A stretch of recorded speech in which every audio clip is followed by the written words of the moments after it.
Attention is the currency of 2023. It's more addictive and valuable than cocaine, and I'm going to show you how to 10x it for free. Let's go. I drink from skulls, drink from the skulls of my enemies. I'm talking about attention, not that other thing, guys.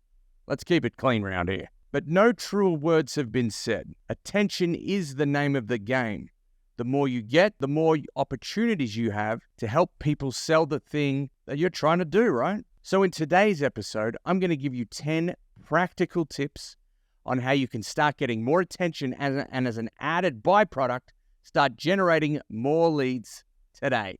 And the cool thing is 90% of them are for free. If you're willing to do a little bit of work, you can go a long way in this game. So let's get to it. The first thing that you could start doing right now, and if not now, tomorrow, is start posting content daily. I'm not telling you to be the old Gary V and do 18 pieces of content in 22 seconds, but if all you did was post content daily on your Facebook profile, on your Instagram, TikTok, LinkedIn, do something, post daily and be consistent. And when I say post content, I don't just mean, hey, I'm Bob's Roofing, buy my shit. If that's all you post, no one's buying from you, Bobby, because that's boring. What I strongly recommend you do, and by strongly recommend, I mean literally do it or we'll kick your ass, you need to have some variety, okay? Do what the Skull Taker does. Post funny content.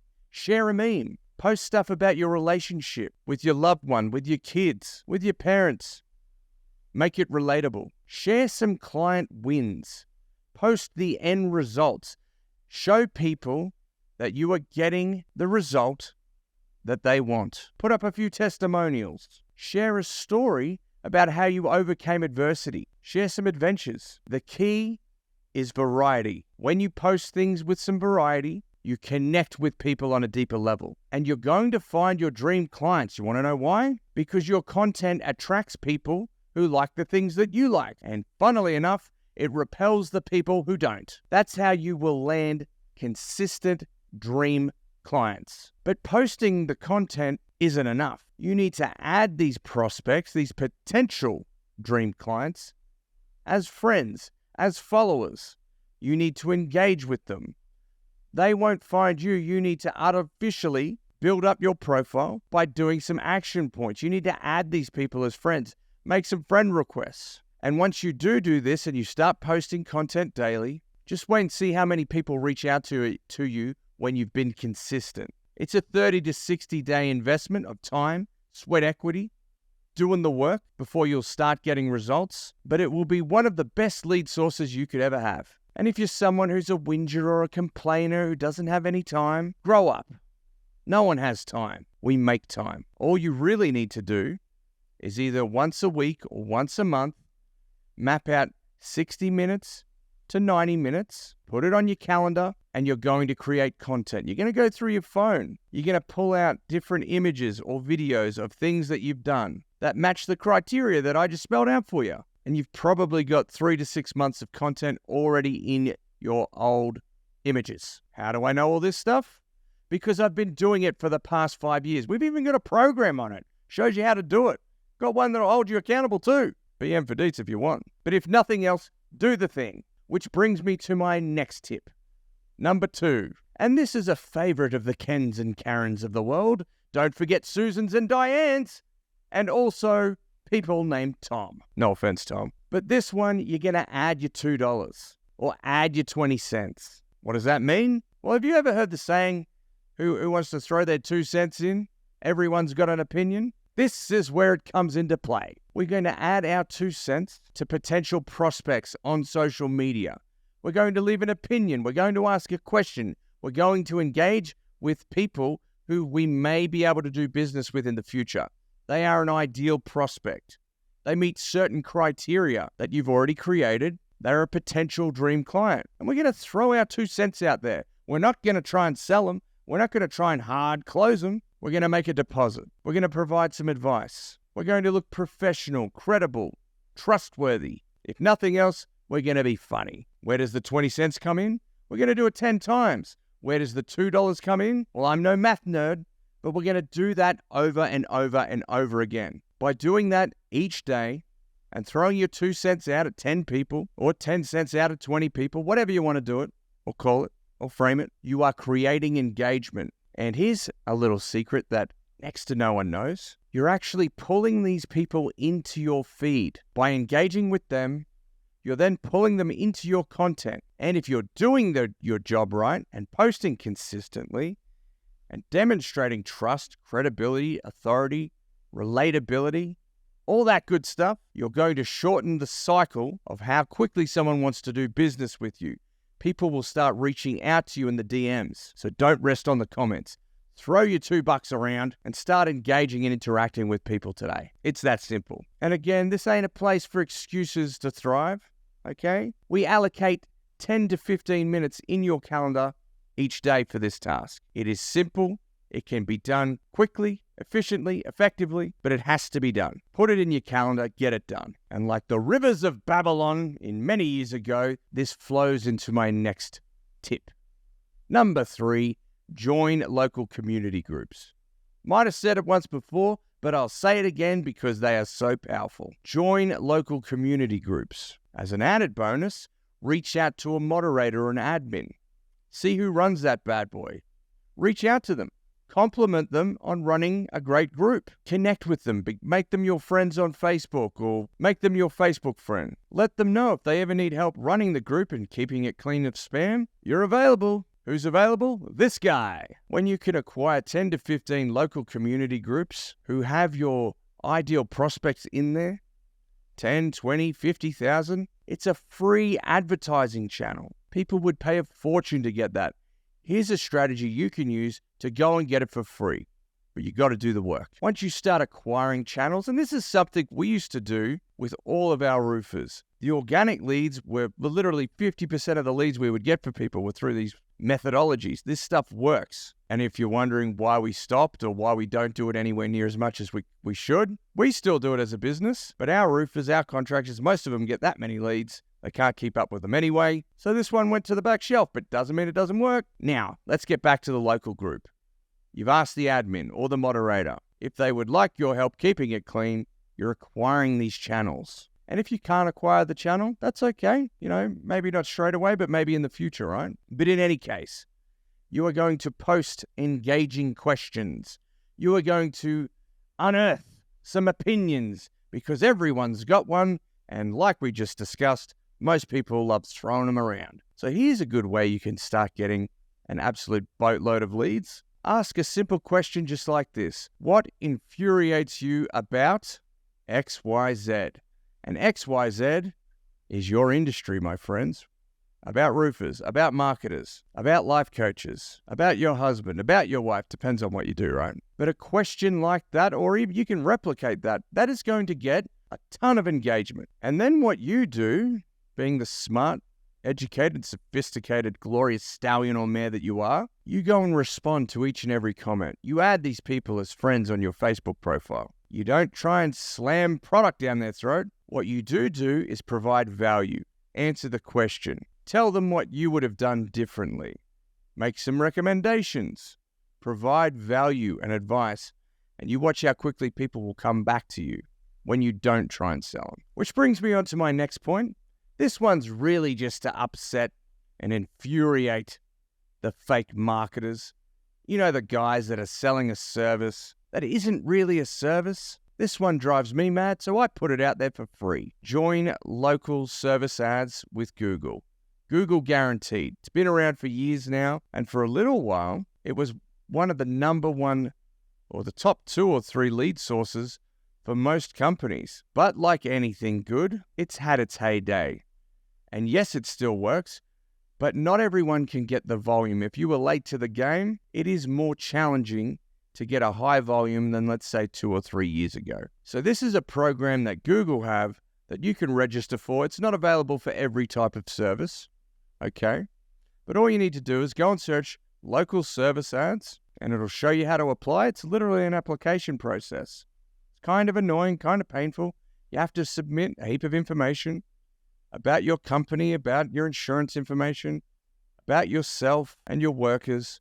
But once you get approved, it really is as simple as setting up where you want your ads to run, a budget that you'd be happy to spend. And I say happy to spend because for the most part, they are never spending the budget that you allocate because there's just so many people on this service now. And that's it. You only pay when someone actually calls you. And if it's a fake or a fraud or a freeloader, they're not a real prospect. You can even object with old Uncle Google and get your money back. For the most part, the calls cost anywhere from $30 to $100, depending on your market and the difficulty and the number of competitors and all that good stuff. And as mentioned just before, there are a lot of marketers who actually sell this as a service. I don't know how they're selling it or what they're doing to say, you know, we're the best and we get you Google leads. It's literally a free program that anyone can sign up for, that if you can fill in a form and you can drop a pin, you can do. And if you can't work it out, there's a million resources for free on YouTube. And if that doesn't work, reach out to me and I'll show you how to do it. Because if it's anything, and I can put a middle finger up a fake marketer, not literally, but, you know, raise it accordingly, then I'm more than happy to do it. And as an added bonus, as a little hack, it's not really a hack. It's just not something that's supposed to happen, but it's a trend we've noticed. The more 5-star reviews you get on your Google business profile, the more likely you are to get more calls from Google local service ads. It's supposed to be a fair program that everyone gets equal opportunity on, but it ain't. And whether it's in the algorithm or if it's just because of the person who sees the ad, regardless of that, the more reviews you have, the more powerful it looks when your ad is placed next to 2 other companies, because a Google local service ad, the only thing that shows is the name of the company and the number of 5-star reviews. So if you come up and you've got 137 and Billy Boy's BS Roofing only has 12, you're going to get the call 99 times out of 100. 1 out of 100, there are those weirdos out there. You know, we don't cater to them. And that's how that works. And weirdly, that brings me on to my 5th tip. Get more 5-star reviews. Get them on your Google business profile. Get them on Facebook. Google are the most powerful. Facebook's for some added fun. But do you have a process built out? Is this something that has to be remembered? Or is it part of how you operate? When the work is complete, are you asking every single time for a 5-star review? This isn't something we think about, or maybe we should do it, or, oh, I don't know if they're going to give us a review. It should be built into your process, providing you are confident that you've done a great job and you've provided great service at the opportune time, which is typically when the person is having that dream experience. You've delivered the end result, you're transitioning into asking them for a 5-star review. It's as simple as this. Hey Bill, as you could appreciate, we're a small family-owned business that thrives off of referrals and reviews. Providing you're happy with how we've provided our work or how we've helped you, would you be okay to give us a 5-star review to share your experience? And when they say yes, you hold their hand and do it with them. Okay, yes, it can be automated. Yes, we get plenty of reviews through text and email follow-up. Okay, but nothing is more powerful than in the moment with the person, and you guide them and coach them on what you need from them. Don't leave it to chance. Don't think you're being pushy. It is the time to get them. Because as we just mentioned, the more you have, the more powerful it looks. Social proof kicks in. And if you've ever watched me talk about social proof, people are likely to buy 75% more when they hear the story from someone else versus if you say it. Think about that. 75% more effective. That's crazy. What's even more crazy is if you're not doing it. And that brings me into my next tip, and this happens at the same time, and that's asking for referrals. We want real referrals, okay? Once you've asked for the review and you've locked that bad boy down, you've secured it. We don't use that ugly language of locking down. Once you've secured the 5-star review, you ask a very similar question about referrals. We've already planted the seed. And in fact, if you're really doing your job, you will have set the expectation that you're going to ask for a 5-star review and referrals, providing that you do a great job, because that's how your business grows. They are the lifeblood of your business. So naturally, it would make sense that you would want to be able to help people who they know. So make sure we're asking for referrals. Make sure we knock it out of the park. Make sure we do what we say, we deliver, and that they are happy and that we've blown them away. And then it's really simple, really easy. We ask them, who do you know that would benefit from our services? You've been very happy with the job we've done for you. We both know there's a lot of shoddy contractors or fake marketers out there. So based on that, who do you know that would benefit from our services? No pressure. If you know a few people, we can get their name, give them a call, let them know that you've provided their information. If they do choose to move forward, there is a referral incentive there. Some people do that. We have that available, and you'll be surprised what comes back. But you have to earn it. Earn the right for those referrals. That in itself can 2 and 3x your leads, your pipeline, your business when it's done right. And that leads to the next tip, and this is more for the home improvement space, but does relate to any service-based industry, really, and that's knocking the neighbors, letting people know that you're in the neighborhood. We leverage the fact that we are local, that we are providing a service for their neighbor, because that builds instant trust, okay? If you are not getting in contact with the other people in the street and letting them know you're there and what you're doing and the reason why you're doing it, you're missing out on 3 to 4x of the leads and attention that you should be getting. You are doing a disservice to yourself and to your business. It should be part of your process, and it's something people do who don't hate money. So if you want to be one of them, make sure you're knocking the neighbors, knocking the street, doing the 6-pack, doing something. Leverage the fact that you are already there. Leverage the fact that they most likely know the person that you're helping. They will either trust you because of it, or that pure, primal human instinct kicks in of wanting to keep up with the Joneses. Envy, status. These are things that drive humans, and we don't even know it's happening. So make sure you're knocking the damn neighbors. Here's a bit of an old school one, often overlooked, not costly. It's probably the only one you got to splash a bit of cash, other than Google local service ads, which is, it could be as low as a couple of $100 a month with that one, and you're only paying when someone calls you. But in any case, sponsoring local sporting teams or local community events that are of high influence. Very old school, highly effective, works fantastic in the more rural areas, and can work even better in the big cities. Don't discount it. When you support a local sports team, whether it's for your kids or the school or an event, these people, not all of them, but there are a percentage of them that want to support you back. Reciprocity. I know a handful of people that have solely built their business just through sponsoring local sporting teams. And whilst I don't recommend it being the only thing that you do, strongly recommend looking for a few sponsorships for, it could be $1,000, $2,000, $5K for the year. If all you did was get one job out of it and you were doing the other things I've told you to do today, or asked you nicely for those PC warriors who we could care less about, it's going to pay off. Plus, it's a cool thing to do, and not many people are thinking that way. So give it a shot. Here's one of my personal favorites, number 9.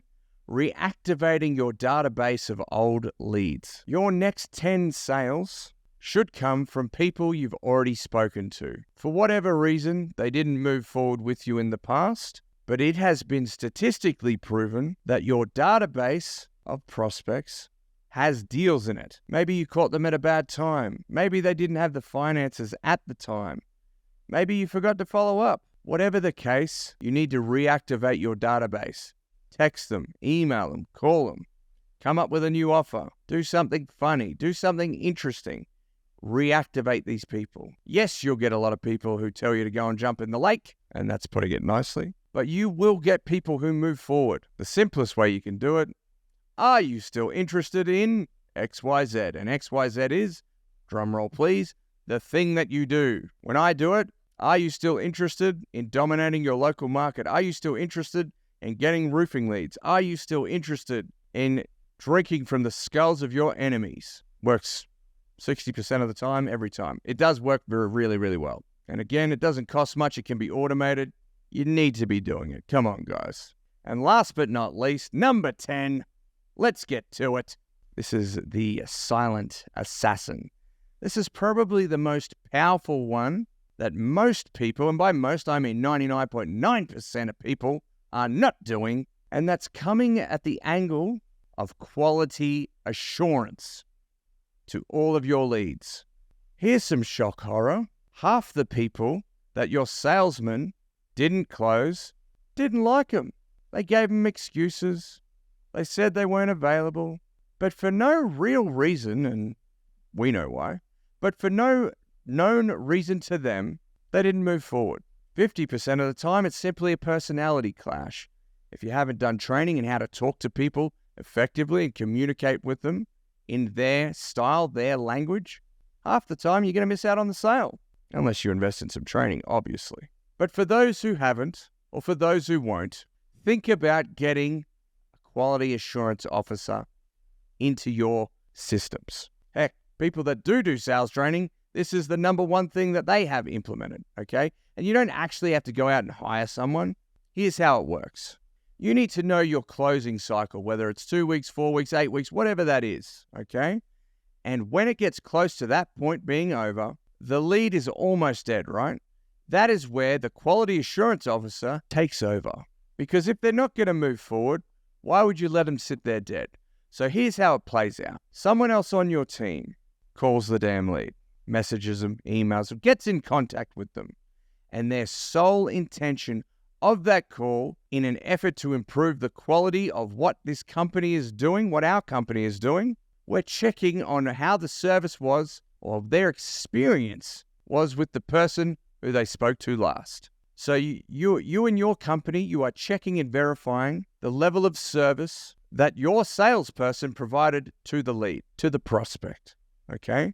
And that's where you're going to get the real answers of why they didn't move forward in the first place. Sometimes it's just going to be bad timing. Sometimes they're going to say they were a bit pushy, or my husband wasn't there, or we just didn't like them, okay?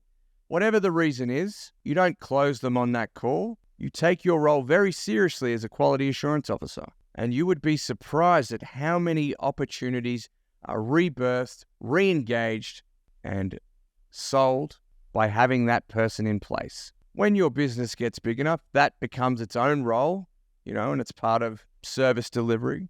That's part of their role. It's what they do. They too then can get testimonials, referrals. It becomes a beast, a snowball that continues to grow. But in the early stages, you would play that role for someone in your team and they would play that role for you, okay? Don't take it personally when you didn't close a lead because they didn't like you. Arm yourself with the tools. And one of those tools is having a quality assurance officer in play. And if everything else fails, stand at the top of the hill and just start screaming at people. Not that effective, but at least it feels good. And that's it from me today. 10 ways you can start getting more attention and leads today for free. Almost.